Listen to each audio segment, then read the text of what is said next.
Hello family, అందరూ ఎలా ఉన్నారు? నేనైతే చాలా బాగున్నాను. Welcome back to my channel hey Siri. So ఈరోజు మేము ఇండియా వెళ్తున్నా. అందరం కాదు, వెళ్తున్నా విత్ మై సన్. లైటింగ్ లేదు, వెళ్తున్నా. సో ఈ ప్రాసెస్లో ఎట్లా ఉంటుంది, బేబీని తీసుకొని వెళ్ళడము, ఆ ప్రాసెస్ అంతా ఎట్లా ఉంటుందని మీకు చూపిస్తా. ఓకే, బాయ్ బాయ్, మళ్ళీ కలుసుకుందాం. సో నేను వీల్ చైర్ బుక్ చేసుకున్నాను, బట్ యూకేలో వీల్ చైర్ లేదంట, ఆ ఫెసిలిటీ లేదంట. అందుకని భాగ్యలో తీసుకెళ్తున్నారు నన్ను అక్కడ వరకు.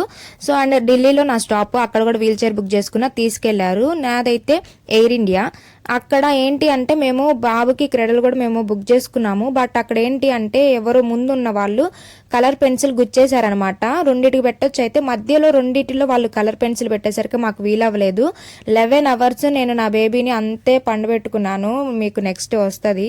సో మా వాడు ఒళ్ళో పడుకోబెట్టుకున్నా అట్లా ఉండడు అనమాట, ఇట్లా బాడీకే అటాచ్ చేసుకుని ఉండాలి, అట్లయితేనే వాడు ఉంటాడు. సో బెల్ట్ కూడా అలవాటు లేక వాడు భలే ఏడ్చాడు. ఫ్లైట్లో అంత అయితే నిద్రపోయాడు, నన్ను అయితే ఇసుకిచ్చలేదు. ఓన్లీ దిగేటప్పుడు ఎక్కేటప్పుడు మాత్రం కొంచెం చిరాకుతో ఏడ్చాడు. సమ్మర్ కదా, ఎక్కువ కొంచెం హాట్గా ఉంది, ఉక్కబోసింది వాడికి. అండ్ ఫైనల్లీ ల్యాండ్ అయిపోయాము. హైదరాబాద్ లో ఉన్న కార్ కోసం అయితే వెయిట్ చేస్తున్నాను. ఇప్పుడు మళ్ళీ మా ఊరికి 5 hours ట్రావెల్ చేయాలి. ఇంటికి వచ్చేసాము. సో మా వాళ్ళు అయితే బయట పడుకుంటారేమో, ఎట్లా సర్ప్రైజ్ చేయాలని ఆలోచించా. మీరు అట్లా రియాక్ట్ అవ్వమాకండి, ఏమి రియాక్షన్ లేదని చెప్పి. మేము అంత ఎక్స్ప్రెసివ్ కాదనమాట, అందుకనే పెద్ద లేదు. బట్ మా అమ్మ స్మైల్ అది చూస్తే మీకు అర్థమైపోతుంది ఎంత సర్ప్రైజ్ అయిందని చెప్పి. అండ్ ఎయిర్ ఇండియా గురించి ఒకటి చెప్పాలి, అందరు ఎందుకు నెగ్లిజెన్సీ చేస్తారని చెప్పి ఇప్పుడు అర్థమైంది. సో ఏంటి అంటే వాళ్ళు అప్పటిదాకా క్రెడల్ పెట్టేది వాళ్ళు చూడలే అనమాట, కలర్ పెన్సిల్ పెట్టింది అక్కడ. అది ఉయ్యాలు తీసుకొచ్చిన తర్వాత అప్పుడు చూసారు బిగించడానికి వీలవ్వట్లేదు అని చెప్పి. సో అప్పుడు ఇంకా మాకు తప్పలేదు.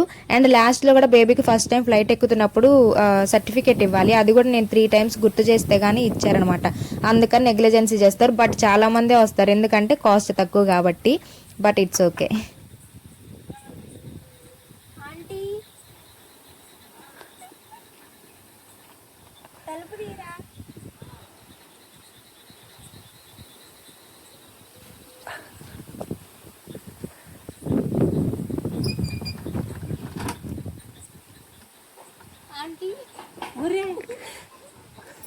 అసలు ఏంద్రా నేను గుర్తుతా. అమ్మా అమ్మా నీవెన్నెలా నిత్యం నాపై ఉండాలిలా. అమ్మా నీవెన్నెలా నిత్యం నాపై ఉండాలిలా. నిద్రపోతున్నా చిన్న తల్లు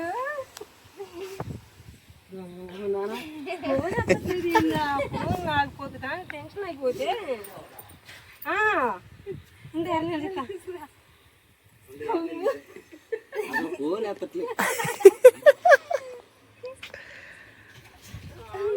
మామూలుగా కాదు రాసి గుర్తుతా.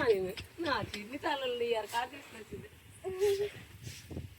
పక్కన ఊర్లో అసలు పోలే గోపి కూడా చెప్పాదండి, మేము సర్ప్రైజ్ ఇద్దామని నేనే చెప్పొద్దండి. మీ అమ్మ ఇప్పుడే పడుకుంది.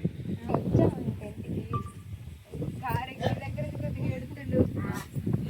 ఎంత ప్రయాణం.